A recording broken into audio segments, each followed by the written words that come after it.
Hey Planner Pals, and welcome back to Planning with Maggie Ray. I'm Rachel, and today we're going to be going through something really important, a 30, 60, 90-day action plan for hitting your goals.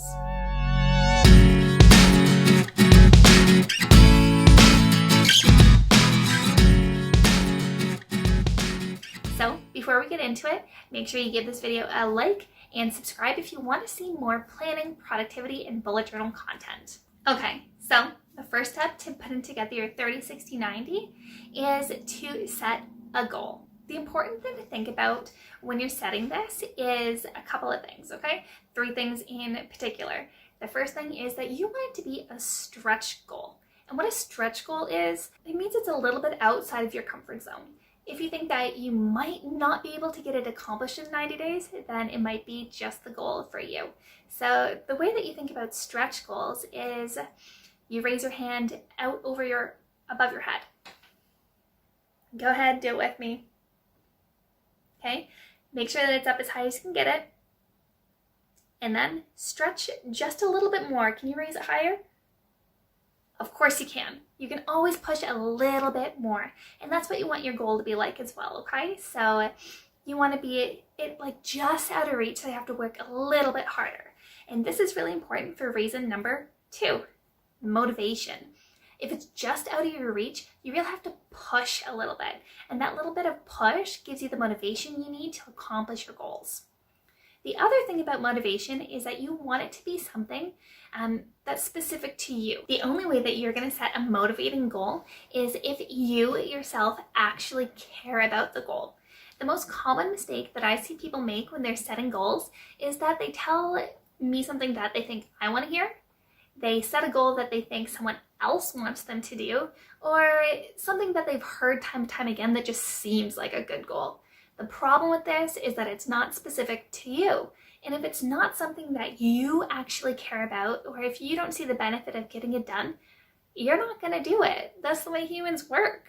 So it's really important that you set a goal that's going to be specific to what you want to accomplish. The last thing is to make sure that it's a SMART goal. You've probably heard this before, but it is really important to make sure that you're keeping this in mind when you're setting your own goal. So make sure that it's specific, measurable, actionable, relevant, and time sensitive. As long as it's those 5 things, you're going to have a goal that's really well set up so that you can actually put in the work to getting it achieved. Okay, so let's get into the specifics of the 30, 60, 90 plan. Okay, so really what this is kind of modeled after for me is this great quote by Mark Twain. It's one of my favorites. And it says, "The secret to getting ahead is getting started. The secret to getting started is to break down your huge, overwhelming, complex tasks into more small, manageable tasks and starting on the first one." And that's exactly what we're going to do in this action plan. So first off, if you want to follow along, go ahead and jump into the description box where I've left you a link for a 30, 60, 90 day worksheet. Okay, so go ahead and pause this video and grab your worksheet, and that way you can follow along with us here. Okay, do you have your worksheet? Perfect. So what we're going to do is first off, plug in your goal. What do you want to have done in 90 days? Then what we're going to do is break it down into its steps. Okay, and 3 specific time frames. So 1 for each 30-day period. What's great about having it set up this way is that those 30-day periods are going to be really easy to plug into your monthly plan, and then you can break it up into your weeks, your days, and you can make sure that it gets done. And that's the most important part. We want to keep taking small steps in order to have our goal be accomplished. So before we get too carried away with that, let's think about this. Okay, so let's say that our 90-day goal is to save $1,000. What do we have to do by day 60 in order to be on track for day 90? Where do we have to be on day 30 to be on track for day 60 and day 90? That's what we're going to think about when we're setting this up. So first off, you want to set your milestones. It's pretty easy when we're thinking about saving $1,000. Every 30 days, you want to save $333.33, right? So the first thing that you can do is write that in. By day 30, let's have $333 saved. By day 60, let's have $666 saved. After those are plugged in, you can come up with ways to save that money in each section. So maybe you're going to set something up in your first 30 days that's going to impact your saving all the way through.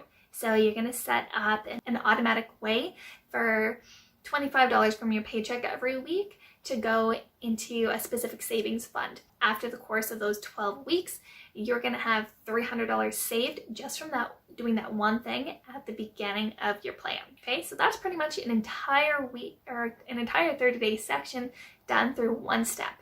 Another thing that you can do is coming up with specific things that you're going to do just once. So let's say in the second month period, so let's say day 45, it's your birthday, and you're expecting to get some cash.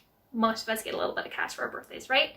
So maybe you're going to take $100 of that birthday cash and put it towards this goal as well. That'll put you on track in that day 30, right?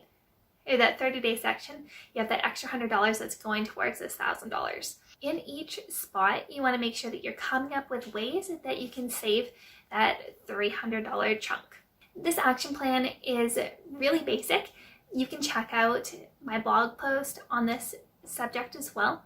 I'll leave a link in the description box below, and it goes through setting up a 30, 60, 90 plan for starting an online business. A little bit more in depth, and in that example, you can see how things that happen in day 30 really go into what happens in day 60 and to day 90, and how they build on each other to make sure that you're hitting your goal. Having a 30, 60, 90 action plan has really helped me in my professional and personal life. If I have something specific that I'm working towards and I know the steps that I need to take in order to get there, it is way more likely to get accomplished. When it comes down to it, goal setting and accomplishing something big comes down to another quote from Confucius, right? The journey of 1,000 miles starts with the first step. And that's what we want to do with this action plan. We want to take small incremental steps that are going to get us closer to accomplishing our big goal. As I mentioned, after you have your 30, 60, 90 planned, then you have sections that you can plug into your monthly plan. There's probably only going to be a few specific tasks that you want to get done. You can plop those into your weeklies, in your dailies, and then all you need to do is check them off. As long as you keep checking them off, you're going to go further down the path to getting your goal accomplished. And there's really no way that you can screw it up. All you have to do is keep on your journey. If you found this video helpful, I'd love it if you gave it a quick thumbs up and leave me a comment down below. Is this something that you would try out? Do you think that it could be helpful for you? I really want to know and hear your feedback. If you like this video, please go ahead and subscribe as well. We'd love to have you back on this channel for more videos on productivity, time management, and bullet journaling as well. So go ahead and subscribe for more content like this. Thank you so much again, and I'll see you next time. Bye.